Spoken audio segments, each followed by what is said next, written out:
ఈరోజు ఇంకేతుల కోసం నిరాహార దీక్షలు ఉద్యమ దీక్షలు చేయాల్సిన అవసరం ఏమొచ్చిందో నాకు అర్థం కాదు. ఒక నిమిషం. ఎప్పుడైనా ఈ పోరాటాలని ఒక రోజులోనో 2 రోజుల్లోనో 3 రోజుల్లో పరిష్కార మార్గాలకు పెట్టారు.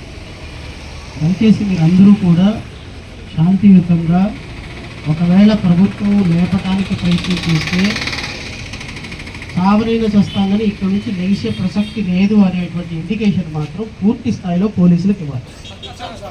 పూర్తి స్థాయిలో పోలీసులకు కూడా నేను చెప్తున్నా, మీరు ఇక్కడ నుంచి లేపే ప్రయత్నం చేస్తే తర్వాత జరిగే పరిణామాలకి పోలీసులే పూర్తి బాధ్యత వహించాల్సి వస్తుంది. ఎట్టి పరిస్థితుల్లో పోలీసులు ఇక్కడ లేపడానికి ఇక్కడ కూర్చున్నది ఒక 100 మంది కదా 50 మంది కదా లేపేద్దామంటే రేపు రాష్ట్ర వ్యాప్తంగా ఉన్నటువంటి ఎస్సీ ఎస్టీ సంఘాలన్నీ కూడా ఏపీఐఏసీకి పిలుపునిస్తే అప్పుడు రాష్ట్ర ప్రభుత్వం పరిస్థితి ఏంటో ఒకసారి పోలీసులే ఆలోచించుకోవాలి. నెంబర్ 1. నెంబర్ 2, ఎవరెవరైతే ఇక్కడ 100% రాలేదో లేకపోతే ₹1 కూడా రాలేదో ఇలాంటి వాళ్ళు ఖచ్చితంగా న్యాయస్థానాలను కూడా ఆశ్రయించాలి. న్యాయస్థానం ఎవరెవరికైతే అలాట్మెంట్ లెటర్లు వచ్చినాయో వాళ్ళల్లో ఖచ్చితంగా న్యాయస్థానాలకి వెళదాం. ఆ ప్రాసెస్ కూడా మొదలు పెడదాం. మీరు ఎటువంటి పరిస్థితుల్లో మీరు ఏ విధంగానూ ఇబ్బంది పడద్దు, ఏ విధంగానూ రాదేమో అని భయపడద్దు. 100కు 100% మీకు డబ్బులు వచ్చిన తర్వాత ఇక్కడ నుంచి కదిలే విధంగా మీరు కృత నిశ్చయంతో ఉండాలి.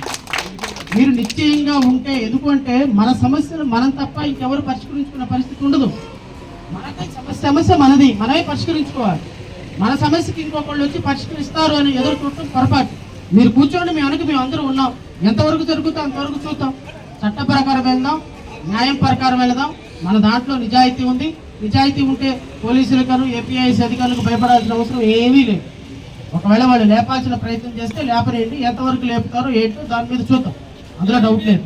ఒకరోజు ఖచ్చితంగా రేపు కానీ ఎల్లుండి కానీ 2-3 రోజుల్లో మీరు నాకు ఒక డేట్ చెప్పండి. ఒక 4-5 రోజుల డేట్లో మధ్యలో నేను రాష్ట్ర వ్యాప్తంగా అన్ని రాజకీయ పార్టీలని నేనే కన్సల్టేట్ చేస్తాను, ఉద్యమ సంఘాలతో మాట్లాడతాను. చలో ఏపీఐఏసీకి పిలుపునిద్దాం. ఇది మీకు జరుగుతున్న అన్యాయం కాదు, ఎంటైర్ జాతి మీద జరుగుతున్న దాడి అనేది మాత్రం నేను ఖచ్చితంగా జరుగుతుంది. ఎస్సీ ఎస్టీలు ఎంటర్‌ప్రెన్యూర్స్